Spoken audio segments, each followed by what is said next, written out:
Yeah.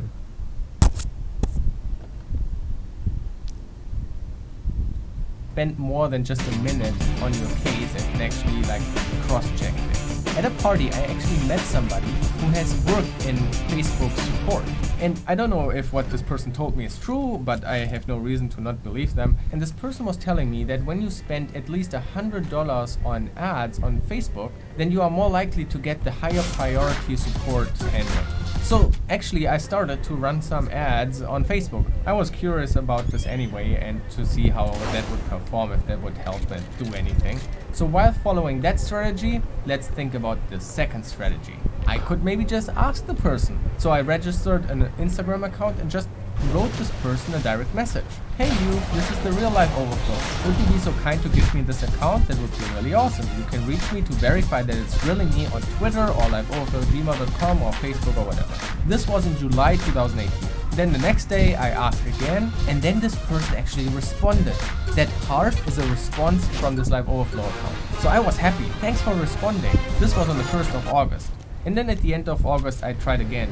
It would be really nice of you if I could have this account, especially because you are impersonating me. That kind of sucks. It would be really nice if you could stop that or give me the account. That would be really awesome. And in September this person then responded, LMA. So I respond. So what do you think? What's so funny about it? Any news? I really would like to start using Instagram.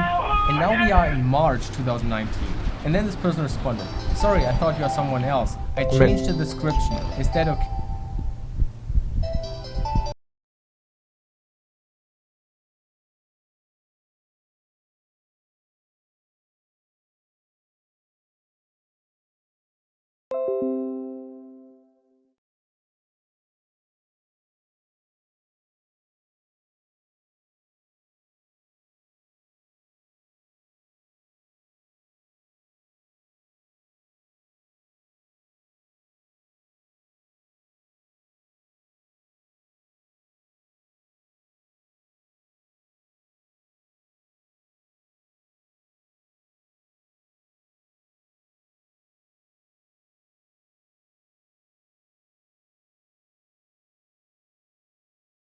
Okay, sorry if I hurt your feelings. I really admire you a lot. And when I got this, I thought, oh, that's awesome. This person is actually interested in the channel and is a fan of the channel. And it's not just being an ass. And so I was optimistic and responded that it's really nice of you. Thank you for liking my video so much that you wanted to make it an official account. But of course, I kept asking for them to give me the account. And here's what they changed. They changed our description to unofficial account, but still kept using the avatar and screenshots from my YouTube channel. Still kind of a bit weird. But also deleted 2 of the other posts. And also this account kept growing, so now we have 240 followers on this account. At some point I even tried to video call them on Instagram. Here on the left you can see a screenshot where I tried to call them. I thought, you know, let's try to be nice, let's chat with this person, let's have a face-to-face conversation, you know, we can talk about this person can explain why they want to keep this account or whatever, you know, let's just talk about this. But I got no responses. I tried over and over and always tried to be nice and ask for the account, that it would be really important to me. No chance, the person just kept ignoring it. Once in a while I noticed that my messages got read, but I never. Got some place I can stash them? And here at the bottom I'm also saying, I would also like to reimburse you for the trouble. Winky smile. Of course, I at some point thought maybe I can just give this person money. Maybe this person just wants ransom. But I don't mind. You know, let's just give this person $100 or $200. It's fine. But who knows? Maybe I did get lucky in the end. But let's first talk about strategy 3. So Facebook partner managers or so, they can claim usernames for people. It's a very typical thing that somebody registered a name of some celebrity and that celebrity wants that account. This, for example, happened here with a football celebrity. Just FYI, this person actually got their account back. But the important information here is that there are people that have the power to claim usernames of other people. And here's a screenshot of the Facebook business website media support, the one-stop for Facebook and Instagram media partners support. And these partners apparently have tools where they can claim usernames for their clients. So imagine I personally would go to an ad agency and I would want to work with them and they advise me get an Instagram account, we manage that account for you. They might be Facebook's partner and they might have the power to at least try to claim this username then for me. And there are these people who have access to these tools, for example, because they are working in such an ad agency and they might do some shady business on the side. I actually got an offer over Twitter by somebody who told me that they got access to this tool and they would do it for 250 euros, but if it doesn't work, I still would have to pay 50%. And it was a bit too shady for me. If I would do like a proper, kind of like management contract with an ad agency and actually, properly doing business, then I might have thought differently. And I thought about trying to find such an ad agency and see if they can like provide the service to me. But the person that offered this to me was it felt a bit shady, so I wasn't sure about it. I didn't trust it. So is this how I got it in the end? Is this the secret for getting an Instagram account? Let's talk next strategy. Different Instagram report reasons. In the beginning I told you that I reported the Instagram account for impersonation, but there are other things that you can report Instagram accounts for. You can report them for violating intellectual property. This includes copyright and trademark. And clearly that image is my copyright, including the screenshot of the YouTube channel, which is also my copyright. And I guess in some way the name might also be copyright, I don't know. But there's also trademark. Trademark is obviously a bit more powerful, but also requires some formality.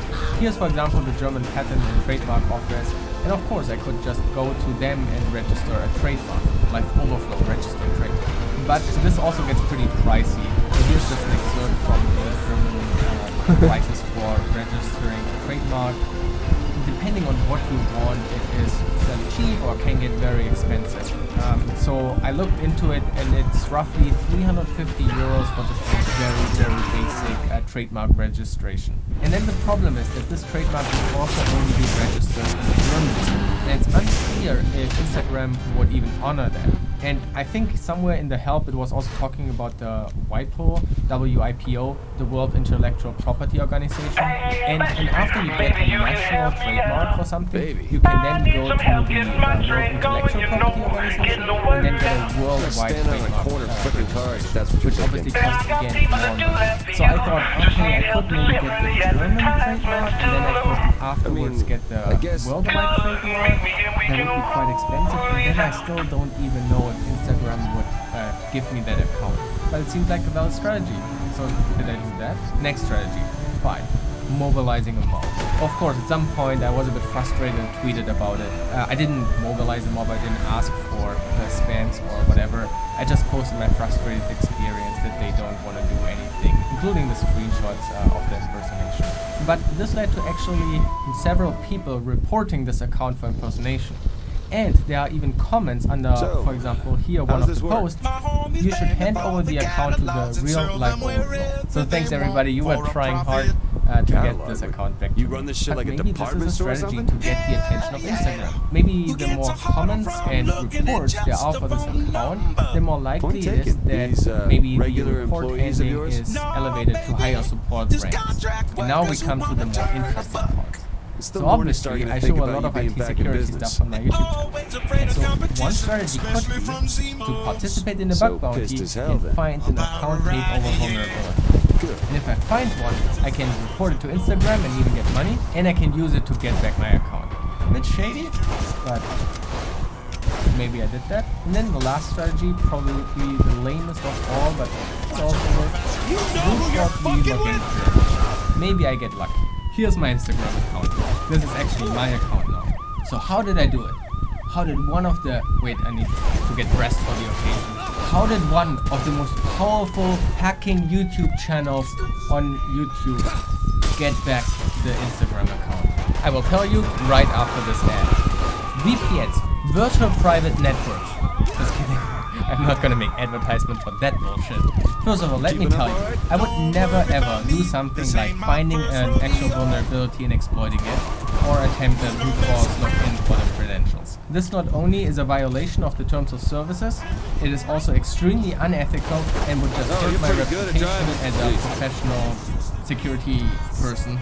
If I would do something like this, I would just ruin my future. While I would love to find such a vulnerability, I would of course report it, get the money, make a video about it, get all the fame about it. With that, I would have already proven my skills, so I don't need to actually abuse it.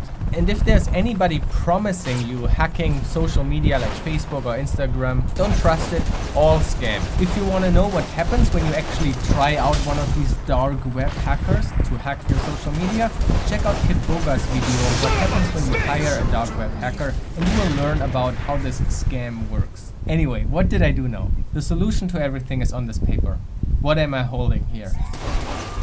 The official document of the registered trademark Live Overflow. There you go, Live Overflow is a registered trademark now, and I will go after all of your asses. And I noticed that even though it's only the German trademark registration, it started to show up in the WIPO search tool as well. And my assumption was that Instagram maybe just also uses the WIPO search to check out if there are any trademarks in any country in the world. And because it showed up there, I filed a trademark violation to Instagram. It didn't take long, and suddenly the Live Overflow Instagram page was not available anymore. And a couple of hours later, my account on my phone suddenly changed. From my registered account that I used to contact this person, suddenly I own the Live Overflow account. You can see everything got reset. There's no avatar, basically no followers, no postings, but I got the account. And this is also when Instagram then sent out notifications to all the people that reported the fake account for impersonation. So here, David Cook on Twitter responded to me telling me that this Instagram page was finally taken down. And do you see what Instagram wrote to this person? Thanks for reporting this account. We have removed it from Instagram because it violated our community guidelines. Your feedback is important in helping us to keep the Instagram community safe. What a liar! What a fucking liar! What a wheezy fucking liar! This account was only taken down because I filed the trademark violation. But maybe that's only half the story. Maybe those reports did actually help. Because in the end, it's just another variation of the get to an actual person strategy. A trademark violation is probably taken a lot more serious at Instagram, and it was probably handled by an actual person, maybe even a lawyer. This person probably had a lot more time to review the case and saw that also this account was reported for impersonation by multiple people, which might have been the reason why this was so easy for me to get through. But that's all I got. Follow me on Instagram if you want to see completely useless pictures of myself. Sometimes I even post stories. For example, during my trip to London for the Google CTF, I made an Instagram story. I'm still just learning how Instagram works. But now that I went through all this effort and all this money that I paid for this trademark registration and all that stuff, I have to use this Instagram account, okay? There's such a big personal investment behind it now. Anyway, that's it. Check out my YouTube channel if you don't know it yet. I make videos about IT security, mostly aimed at computer science students, so some basic knowledge is already required. Or if you just want to get an idea how actual hacking looks like, not this bullshit Instagram, Facebook hacking. Bye. Very cool video.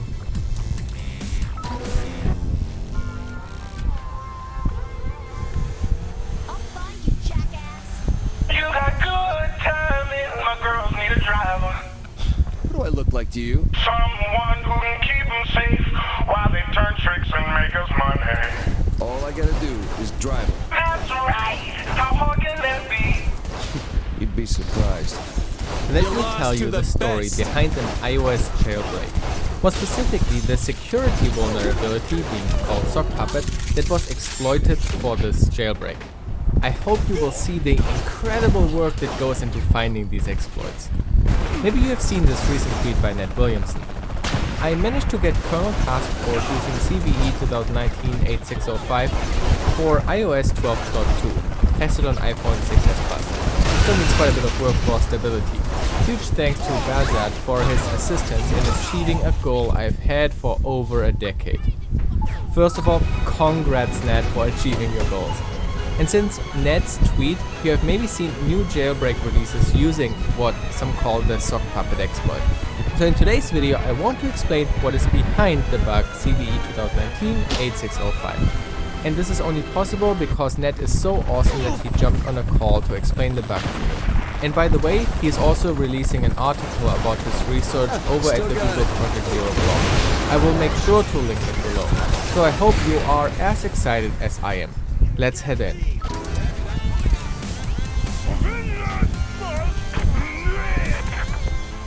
Let's start at the beginning. How did Ned discover this kernel bug? You should probably know that Ned is a very experienced researcher. Last year, he successfully exploited Chrome 69 together with Sailo and Niklas B at Hack to Win. A full browser exploit is of course a chain of multiple bugs, and I think his main contribution was a sandbox escape, and he found this bug with a special fuzzer and fuzzing methodology. Fuzzing something like an IPC mechanism is quite challenging and requires considerable engineering efforts. Earlier this year at OffensiveCon 19, he gave a talk with the title Modern Source Fuzzing. In this talk, he describes his technique and approaches to fuzzing complex software stacks like the Chrome IPC. It's about source fuzzing, so you obviously have the source code for Chrome, but it's still very challenging. Just because it's open source doesn't mean it's easy to find bugs, but he was able to get his fuzzer into places where other fuzzers maybe haven't been yet.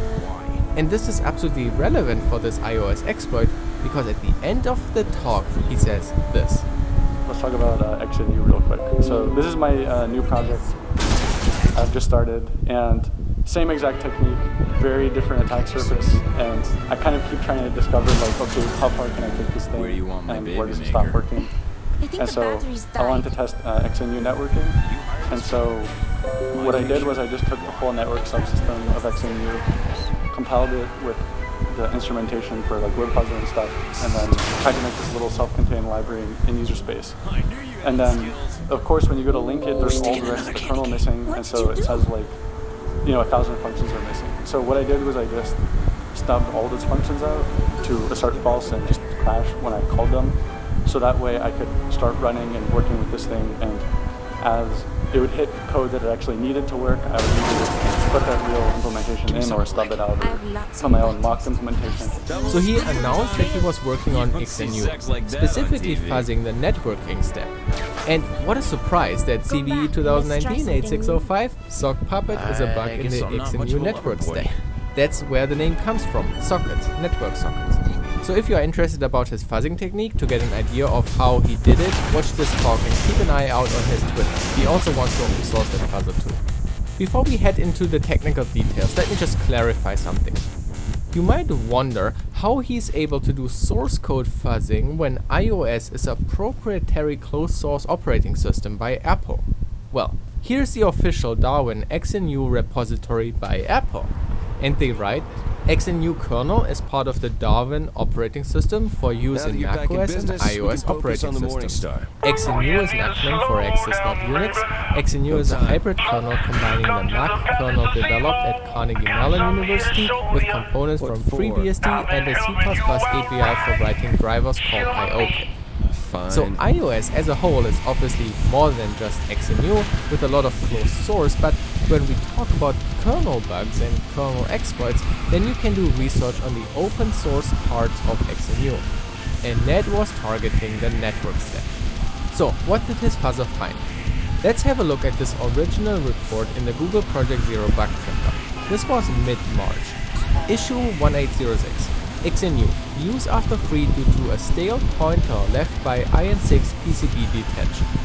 When we take a look at the proof of concept code he has attached here, we see that he is creating a raw socket. Raw sockets are very low level and allow you to craft any kind of network packet, any kind of protocol, and so it's kind of risky to allow regular users or regular programs to do that. Normal users shouldn't need to do that anyway, because you can specifically create TCP sockets instead for when you want to do stuff like an HTTP request. TCP sockets are on a higher layer, they are fine. This means his original report wouldn't be usable for an iOS jailbreak because you would need root privileges. Maybe this is also the reason why it was initially reported with severity high and not severity critical. You can only attack the kernel when you are already root. But roughly 2 months after this initial report in mid-May, he tweeted, "When I reported the CD, I could only reproduce it on macOS with root user." That's what we just learned. Raw sockets require root privileges. But I found a way to reach it from the app sandbox on iOS. Don't update needlessly while I continue to investigate. So let's hop on the call with Ned and let him introduce the variant of the bug that can be triggered as a regular user. Right, so here's the minimal test case pretty much. And so the interesting thing is my fuzzer produced this exactly as is. I just added prints to help test on iOS, but basically I have this protobuf message that describes all the types of syscalls and the type of arguments they can have, and this is exactly what came out of it. What he says here about the protobuf messages has to do with his fuzzer. If you watch his talk from earlier, you will know about it. Protocol buffers are from Google and used for serializing structured data. Think XML, but smaller, faster, and simpler. And he uses protobuf to basically define the building blocks the fuzzer can use. In this case, his fuzzer is creating syscalls, because syscalls are what you as a user can use from userland if you want to talk to the kernel. So any kernel exploit usually means you call naughty syscalls. And here in his code you can see socket and set socket options and disconnect X, which are all syscalls. I looked at it and I realized that it created this socket, it created this TCP socket, then it enabled this option that lets you set sock off after disconnecting. And if you wonder how he found this new variant, he told me that after improving the protobuf grammar for his fuzzer, specifically to improve the set sock off syscall, his fuzzer found it. And so about 3 months after the initial report in mid-June, he tweeted, "I've just found sonpx set opt shut, which lets you call set sock opt after a socket has been shut down. I missed this earlier." So you can see it took quite a while, even for him, to really understand the bug. To take it from a crash triggered as root to something that can be called not only from user but also from inside the app sandbox in iOS. The app sandbox has more restrictions on the syscalls you can call. And he also briefly mentions here the underlying functionality that caused an issue. sonpx set opt shut, which is a flag you can enable in the socket options, lets you call set sock opt after a socket has been shut down. Quick refresher of his original bug title. Use after free due to stale pointer left by in6 PCB detach. Internet 6, so IPv6, PCB protocol control block detach. So detaching, disconnecting a socket. And somehow there was a stale pointer that could be abused in a use after free. Use after free means that some code freed an object in memory and then another part still used it. Use after free.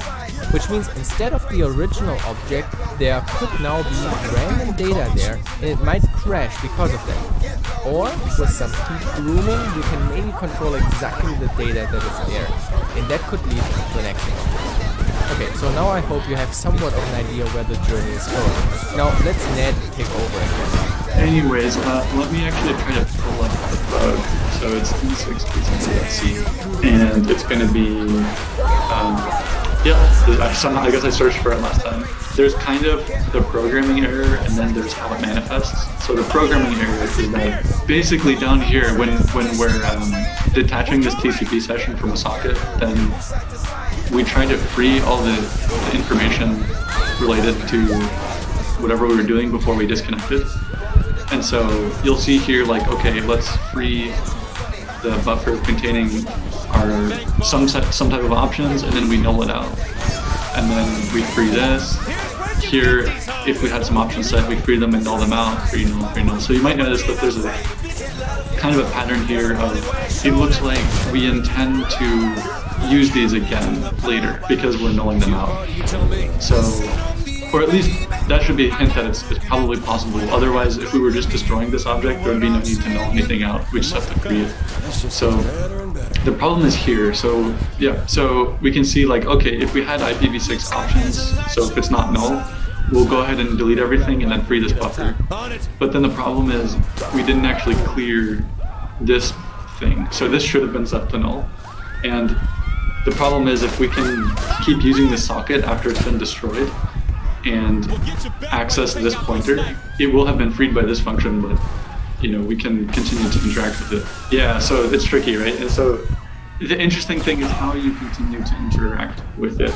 Alright, let me try to recap the bug with my words. Let's say you have the struct A, which can hold struct B and C. When you want to use it, you first malloc the size for A. Malloc returns a pointer, so the address to the memory that we can use for it now, and we remember it in var A. And then we can access B and C and malloc them as well. So malloc returns the address where we have space for B and C. Now, when you are done with using A, you have to make sure you free everything properly. So you free B and C, and afterwards you free A. Perfect. This would be an option, and this is how Net originally thought of as the socket options. However, it turns out that socket options can be reused. So what if we would want to reuse A? Then we would just free B and C, but leave var A alone. Now, if we would design our program that it would just allocate B and C again once we need it, it would be fine. But in larger applications, especially how it is designed here, we actually check if B and C is set. And only if they are not set, then we allocate new memory for B and C. But if you want to do that, you need to make sure to null the pointer when you free the object. So it's over? Freeing the I should object have just known tells a the few heap allocator helicopters that the wouldn't memory stop can be you. used for something else, but the pointer to the memory still is stored in B and C. So this here would be a use after free situation. Even though we freed the memory, this check here sees a pointer stored in B and C, does not allocate it again, and it will be used as if nothing happened. That's why there was this pattern of free null, free null. All the inner options are freed, and then null, freed, and then null. So the problem is here. So yeah, so we can see like, okay, if we had IPv6 options, so if it's not null, we'll go ahead and delete everything and then free this buffer. But then the problem is we didn't actually clear this, so this should have been set to null. Every other option is properly freed and nulled, except the in6p output option. It is as if we did properly set B to null after the free, but we forgot to null C. Thus C could lead to a use of the free. And the problem is if we can keep using the socket after it's been destroyed and access this pointer, it will have been freed by this function, but we can continue to interact with it. So now let's look at the proof of concept again. Tell me We something, create an man. Do you have a IPv6 plan? TCP socket. How about you, Then we Eddie? prepare the socket options There's with a the reason special Philippe flag left the son thinking to us. set op shut enabled. We're That done will here. allow us to reuse the same socket options. And then we actually set this option onto the socket S with set sock op. From the man page, we know that this means to manipulate options at the socket API level is specified as sol socket. This is followed by a second call to set socket op, but this time specifically to set the IPv6 options. And here he just changed the Yes, min Toby. MTU size to -1. The min MTU value doesn't really have significance, other than maybe being a simple option. I think he just wants to set any IPv6 output option to trigger the allocation of this IPv6 output option struct. This thing actually creates an IPv6 option. So when you set that, it'll see, oh, that pointer's null, let me allocate a struct representing the options. And then I'll go ahead and set this min MTU value. Then comes the disconnect. This disconnect is what actually triggers the free that we saw. We disconnect the socket with disconnect X. This is actually a weird syscall. Probably Net was also surprised to learn that this exists. Because of the history of X and U, it shares a lot of the syscalls with, for example, Linux or in this Unix. Socket and setsock op are syscalls you might even know. It's a common problem. But disconnect X is non-standard. It's not part of POSIX. It's a weird, unique syscall for X and U. This will trigger the free of the inner option as Net has explained. But that single option, that IPv6 options for our outgoing packets in 6p output ops, was not null. Now we call setsock again. And then normally this set sock op would say, oh hey, this socket is already disconnected. I'm not going to set an option for you. But because this thing up here was turned on, and this is a thing that the fuzzer found, which I had missed doing during my manual review of the bug, it actually generated this struct data completely from scratch. So I actually made it look cleaner, but it was just generating a buffer here and feeding this buffer in size in. And so it found that there was this option called set op shut that lets you keep setting options after you've disconnected. So that means that we can keep getting and setting to that struct that was freed. And so from that, we just basically have a read and a write on a freed struct object, which is really powerful. So calling setsock opt on the same socket reuses the previous socket option. In this case, we want to change the min MTU value again. This means we take the socket options and then we would follow the pointer into the IPv6 output options. But that pointer is dangling and might now point into other memory. And now writing the min MTU value into this other memory could corrupt data. but you don't know what, and the kernel might crash or never crash. However, when you use something like the address sanitizer option on your build, then this debug feature would catch this attempted write into freed memory. And so that's why the fuzzer found that calling setSockOpt again will trigger this address sanitizer crash. But when we think about exploiting this, we maybe want to consider what happens when we do getSockOpt. So get the socket options to get, for example, the current min MPU value. That would also follow the dangling pointer, read the min MPU value, but because it is now pointing into old memory, it could read whatever. When we get these IPv6 options, basically reading that data straight out of the op. So this is the free thing. We can just read this field from it. This is the thing that's used after free, right? So the dangling pointer thinks it's pointing into memory that has this structured object, but it got freed. So there is random data at all these fields now. Or if you can control what will be exactly there by spraying allocating objects in the kernel, then maybe you can exactly control what values are here. So you can see all these fields. We can set and get them after this whole object has been freed. So if we do a heap spray and reclaim this object with controlled data, then you can imagine that we can get this integer and we'll just read the integer back to us. And then we can see whatever we sprayed there, so we know there are spray succeeded. So that's the basic idea of use after free. Before accessing the dangling pointer again, you just somehow spam allocations of other data in memory. And you carefully chose that data so that if you get lucky and the pointer points into your data, you can control every field. And as a fairly safe test to see if it worked, you can always spam the memory, then read this integer with getSocketOpt and check if it's what you expected. If a random object happened to be there instead, you would see, yeah, not my value, and try again. And maybe next time you get lucky. And then over here we can just replace one of the pointers. So we keep spraying until we see that this matches a known value. And then we can get, and it will actually access the pointer here. And because we know the spray succeeded, we have some controlled pointer there. And we can actually read arbitrary memory. And then, you know, by the same idea, if we reclaim this and then we set, I think it's actually packet info is what I used. So we can get this to read 20 bytes of this fake packet info pointer. It will just read it straight back to us and use one. So we can also set this thing, and if we set it to null bytes, it will actually free this buffer. So you can't really set arbitrary bytes, but because you can free this really easily, you know, arbitrary read and arbitrary free is already a nice, really nice primitive. So I was actually surprised about that. There is a use after free, and you could fake socket options which contain pointers you control. And now you want to somehow abuse this. I would have thought being able to control those pointers, you can somehow easily get arbitrary read and write. But it seems like the socket output options struct is not super perfect, and that was only able to find this arbitrary read with getSocketOpt and an arbitrary free. I think this should be the place for the free. If you somehow trigger this clearing of options and that pointer is set, it will call free on it. So we can free any allocated memory in the kernel we want. But I was still looking through the code myself to better understand what you can control with the initial use after free, and actually ran across this line here.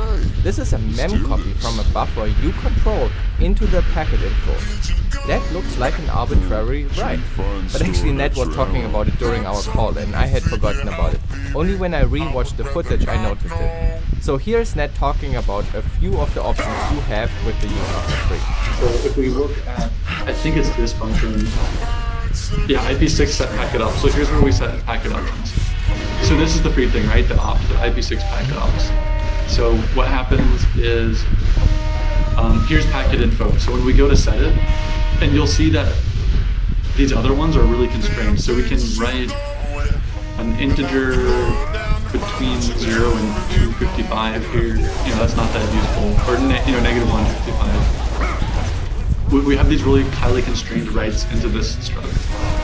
And then for the other things that involve, like taking a pointer that we've controlled and writing to it, you can see here there's actually a root check. So this is no good from the userland sandbox. Basically the only thing we can really call with any complexity to set something here is this packet info. The interesting thing is, so when I first looked at this, it looked like, okay, as long as I can bypass some of these checks here, I'll actually be able to B-copy straight into this thing. Like, it looks great, but it turned out that this sticky thing will be turned on in the normal case with packet info. So you have to pass this 2292 packet info through, you have to go through this like old mbuff based packet options, like a socket option citing mechanism, and it turned out that had some of its own checks in it, so we couldn't get here with controlled data anyways. So doesn't really matter. But moral of the story is, it looks like we can write arbitrary stuff here, but in reality, the only thing we can really hit is this guy, and this is extremely easy to hit. So basically, if we don't specify an IPv6 address, and that's just null bytes, and we also don't have an interface index, 0. So essentially, if this whole struct is all null bytes, then we can hit this thing no problem. And that is the function I just showed you earlier. That will lead to this arbitrary free. This means if you know the address of some other object the kernel uses, you can force it to be free, which is basically a targeted use after free for anything you want. And then you can do a heap break for that and control that structure. And that structure can be the holy grail. And thus, this arbitrary free primitive can be turned into something very powerful. This is awesome. I really learned a lot from it. Now, this is of course not the whole exploit. This is just the bug itself explained. So the question that you should have now are, first, how do you actually spray objects in kernel memory? malloc is of course allocating in userland, and there is no kernel alloc syscall. So you need to abuse something else to allocate buffers for you. And second, what do you do with the arbitrary free? What other kernel object do you target, and how do you find it in the kernel memory to point your control pointer to? If you are curious about all of this, make sure to follow Ned on Twitter and also check the description of this video. I will make sure to link the related stuff. And otherwise, thanks to everybody on Patreon for supporting the making of these kind of videos, and it would mean a lot to me if you share this video with your colleagues and friends. Alright.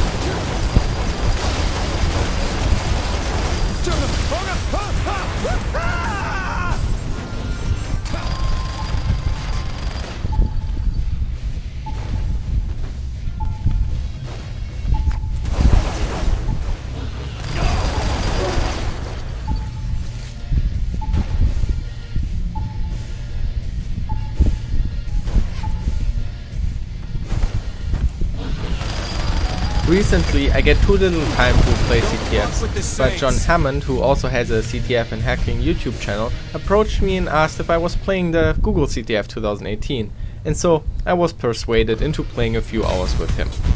Because we are both noobs, we chose a challenge that already had high number of solves. This way we know it shouldn't be too hard and thus perfect for us.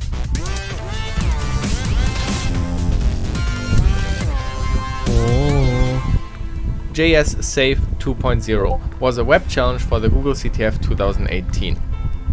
You stumble upon someone's JS Safe on the web. It's a simple HTML file that can store secrets in the browser's local storage. This means that you won't be able to extract any secrets from it. The secrets are on the computer of the owner. But it looks like it was handcrafted to work only with the password of the owner. Okay. So let's download the attachment, which is a zip file, and unpack it. There's a single JS Safe to HTML file in it. So let's open it in Chrome and have a first look at it. We have a key input field and a cool spinning cube animation. If we enter something, we get an access denied and we have to reload the page to try again. Next, let's have a look at the source code. There are some texts here, so let's read them because maybe they provide some hints for us. JS Safe version 2.0, the leading local storage-based safe solution with military-grade JS anti-debug technology. Anti-debug. Okay, that already sounds annoying. Let's see what that is about. Advertisement. Looking for a handcrafted browser-based virtual safe to store your most interesting secrets? Look no further, you have found it. You can order your own by sending a mail to jssafe@example.com. When ordering, please specify the password you would like to use to open and close the safe. We will handcraft a unique safe just for you that only works with your password of choice. Whoa, I'm sold. Then we have some CSS. And oh, keyframe animations. The cube is actually animated in HTML and CSS, no WebGL or anything. That's a cool solution. And then we have two scripts here. One is minified and the other one not. Down here we see the keyhole input element, which on a change, so when we enter a key, will call open save. And that function will execute a regular expression on our input, so it has to be this flag format. So our input password has to start with CTF and in curly braces some regular characters. This means the correct password for the save will also be the solution, the flag that we can submit for points. And then it will call X with the extracted password. So it will call X with the part inside of the curly braces, and if X returns a 0 or false, it will fail and return with denied. But if that function X returned a 1 or true, it will do the stuff here and show the X's is granted. Now, simply removing the check here and jump to granted doesn't help us, because the challenge is about finding the correct password, that is the flag. So we have to check out the function X. Now, X is up here in the minified version. I will copy this file now to keep the original, but then we can use JS Beautifier to prettify the script and work with this now. Immediately that really weird string is poking out, but let's see. X first defines three helper functions. ORD to get the number, the char code for a given character. CHR is converting from a number to the character string, and STR is simply making sure that a value is a string. This is pretty much the JavaScript equivalent for the Python functions ORD, CHR, and STR. Then X defines two functions, H and C. H is a bit weird. It takes a string, sums up values onto A and B, and then returns some stuff. And C is a for loop over the A input, and it appears to XOR the A string with the key B. So C is I guess just a XOR implementation. Then there is a for loop calling debugger many times. I guess that's the anti-debugging trick. And then we call H on the string X, and X is our password we gave in as a parameter. And after that we define this source, override the toString of it.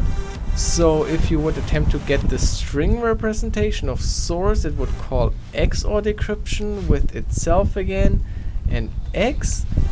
No clue what the F that does. And then we have a try catch that attempts to eval the eval of an XOR on source and X. Very odd. Well, this song's been Let's move on bringing to a people more together dynamic since approach 2000. and see if we can debug this. We can open up the developer tools and go to the sources tab. And then let's set a breakpoint just before we pass our password to the X function by clicking the line number here. And then let's enter an easy test input with CTF, curly brace, AAA, BBB. Boom, breakpoint hit. And now we can investigate. So at this point the regex was already executed and password looks like this. And the second element of password is passed to X as a parameter. Then let's single step forward into X. But at some point we reach a debugger loop. So let's remove that first. Now here you have to be very careful. A very simple mistake you could make here is to remove the whole loop. But the function H uses A and B. If A is undefined, it initializes it with 1, but A is used in this loop here. And I think because the loop variable is here not defined with the var keyword, it makes the variable extend out of the scope of the loop. So it affects the global state of A. So actually A is 1000 when H is called right afterwards. So you just have to make the loop empty. So let's rerun this change with our input. Cool, now we reach the H. So H gets passed in the X, right? And X was the parameter of the function, so it's our password, right? But when you print X now with the developer tools, it prints the function X instead. The function X uses the parameter X, and str on X will simply get the source code of X as a string. Is it a bug of the developer tools, or is H really using the source code of X? Let's single step forward into H and let's see. No, the parameter S is in fact the source code of our function. And it now loops over this string character by character and is now creating a sum of these characters with A and B. If we let the loop run, we can inspect the final stage of A and B, and now that it assembles into a string and returns. Here's another easy mistake you could make. We modified the code, right? We replaced the debugger statement and we beautified the code. It was unified before. So now we pass in a wrong string to H. So let's go back to our original HTML file and try to extract the correct source string. To do that, I open the developer tools and set a breakpoint again just before we call X. Think I can handle myself. Then we can let it run until it hits the debugger loop. And to bypass it now, I simply set A to a very high value by hand, so we don't have to execute that 1,000 times, and then we can single step forward into H. And now here we get S. By the way, if you prettify on the fly with the Chrome developer tools like that doesn't affect the string source of the function. It's not modifying the real sources, so no worries here. We can also quickly verify that indeed the A used inside of H is already at 1000 because of the loop before. Cool. So let's copy that string into our modified version and hardcode that as a parameter for that call to H. But just to make sure we got everything right, let's go back to the original source, set a breakpoint after loop and extract the final state of A and B. This way we can verify that with the hard-coded parameter we get the same result. So 2714 and 33,310. We go to our modified HTML again, set a breakpoint at the end of H and let it run, and we check A and B and yes, same values. Perfect. Now let's step forward again. Now we reached this weird source string. Okay, we set it, we override the toString function, and now we call console.log on the source. I assume that will trigger the toString function, and then does this call to C with recursively itself? Not really sure what JavaScript will do in this case. I'm not that familiar with quirky code like that. But in any way, our single step attempt over console log caused the debugger to become unresponsive, and after 30 seconds or so the whole tab is killed by Chrome. Okay, that really looks like anti-debugging here. I wonder if it's just that line here that is bad or more. I remove it for now and try it again with a breakpoint here. Run again, but damn, it will again hang. That was probably the most annoying part of where I spent the most time on, because I needed to get some way to debug and get visibility into the code, but it always hangs. My assumption was it has to do with this overwritten toString, and I kinda assumed that the developer tools, when trying to display variables in the current scope, will try to get the string representation, and then that causes a denial of service. So I played around with that a lot and tried different things, debug statements in different places, changing the toString, adding a console log outputs and so forth. Probably did that easily for an hour or more, but then I had a big breakthrough. One of my tests was console log in the XOR decryption function to print the XOR result, the C. Check it out, it printed two outputs, and while they both look like garbage data, the first one definitely isn't. This is JavaScript code. X equal and then a call to C, the XOR decryption with some crazy string, and as an XOR key it will call H with X. So at this point X has to be equal to this part decrypted with a key that is derived from X as well. So two questions. What is X at this point, and how does this fit into the larger picture? Let's look at the latter one first. When you look at the eval, you see that it is an eval inside an eval. And the first call to XOR decrypt, so the innermost eval, resulted in this X equal. And then this eval will now execute that string. And that string has another call to C, which is this output. So the eval compares this output to the X. That is then either true or false, and then that result is eval 2 and returned from this function. And if this returned a true, we get into the access granted. Okay, how does that X work?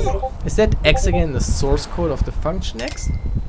A simple way to find out what is X is to add a console log inside of H. Because X is passed into that, and when we do that and run it with our test input, we of course see the first call to H with the source code, but then the second time it uses our input string. So this time X is not the source code, but it's the parameter. What the F? I don't understand JavaScript namespacing or variable scopes. God damn it. I didn't fully investigate that, but I guess it has to do with the with statement. There's a short quote from the Mozilla developer docs. The with statement makes it hard for a human reader or JavaScript compiler to decide whether an unqualified name will be found along the scope chain, and if so, in which object. Okay, basically nobody in the world knows what it just does what we observe here. Anyway, now we basically have everything we need to solve it. Our input has to generate the correct XOR key when passed to H to decrypt this string with XOR to the original input again. I want you to take a second and think about what the weakness here is. How can this be attacked? How can we possibly find the correct input that decrypts to the correct input? Isn't that a chicken and egg problem? Well, the fail is the H function. H is essentially a key or password derivation function. It takes a secret or a seed and generates a key, in this case used for XOR, based on some kind of algorithm. It doesn't really matter now what H exactly does. Important is just that the result of H is always 4 bytes. The XOR decryption only uses a 4-byte key that is obviously always repeated. Ready is an interesting So no term. matter what our input is, the secret can be decrypted with the correct key, and the decrypted result has to be a valid character in our flag. And that is super easy to brute force now, because of the repeating nature of the key. We can brute force each byte of the key individually. Basically, we take every 4th byte of the secret and decrypt it with the first key byte. We brute force all 256 possible byte values, and if one results in all of the shards to be valid characters, it's a good chance that that key is real. And we do the same for each 4th byte, starting with the 2nd and the 4th. Makes sense, right? And if we do that and combine all 4 bytes together, we are able to find a possible decrypted secret, which of course is now tested against our input, which means this is the flag item. We can test it. CTF curly braces, next version has anti-debug, access granted. And we can submit the string now to the CTF and get points. Awesome. By the way, you should check out John Hammond's YouTube channel. He has a lot of CTF video write-ups as well and could use a few new subscribers. He also has a bit more content about the Google CTF.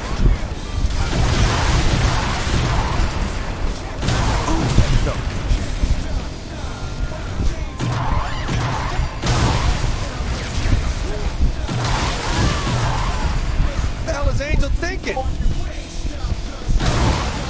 I can't stop now.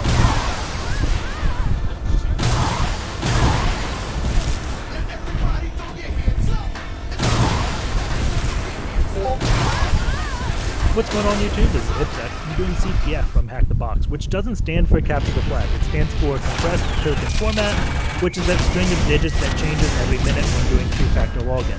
It's most commonly associated with RSA fobs, but there's also software implementations like Google Authenticator and things like that. I really like this box because number one, it starts off with LDAP injection, and I don't think we've done that before in a box. But number two, it's really one long, hard problem that becomes relatively easy as long as you enumerate properly and always type what you know. Because a hurdle you come across 20 minutes into the problem may be something you found out at the start, and if you don't draw that connection, you may just be stuck a long time and go down a rabbit hole you don't need to go down. So, with all that being said, let's get in. As always, begin with an nmap-so-sc for default scripts, SV, enumerate versions, OA, output all formats, put the nmap directory and call it CTF, and then the IP address, which is 10.10.10.122. It does take some time to run, so I've already ran it. Looking at the results, we have just 2 ports open. The first one is SSH on port 22, and it's running OpenSSH version 7.4. Then we have HTTP on port 80, and that's running Apache HTTPD version 2.4.6, and it's also telling us it's a CentOS box. So whenever I see CentOS, I translate the name into Red Hat because Red Hat is the paid version of CentOS, and paid things are generally documented a lot better. So I'm just going to Google Red Hat HTTPD versions, and then we can probably go to the very first page, search 2.4.6, and we see 246 is supported by Red Hat Enterprise Linux 7. If it was 2437, we know we're on a Red Hat Enterprise Linux 8 box, and of course, you can replace RHEL with CentOS, so this is just letting us know the version. Not a huge deal, but it is always nice to know in case you replicate the environment that you're attacking. So let's just go and check what's listening on port 80. Going over to Firefox and navigating to the page at 10.10.1.2 brings us up to the home page with a nice little note. As part of our SDLC software development lifecycle, we need to validate a proposed authentication technology based upon software tokens. Please log in and do a test. The server is protecting against some kind of threat, for instance brute forcing. If you try to brute force, you may be banned by up to 5 minutes. If you get banned, it is your fault. So don't reset the box and please let other people do work while you find a different approach. The list of banned IPs or wall of sheep may be found here, and you may not be able to view it while you're banned.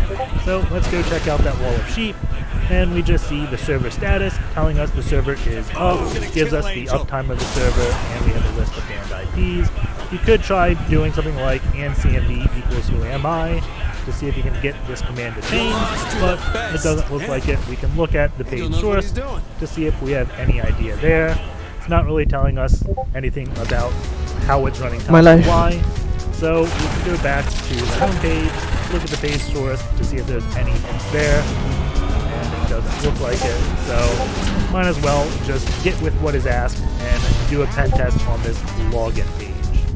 So we are granted with username and OTP or one-time password. So let's try logging in with please support me on Patreon and the one-time password of 1234.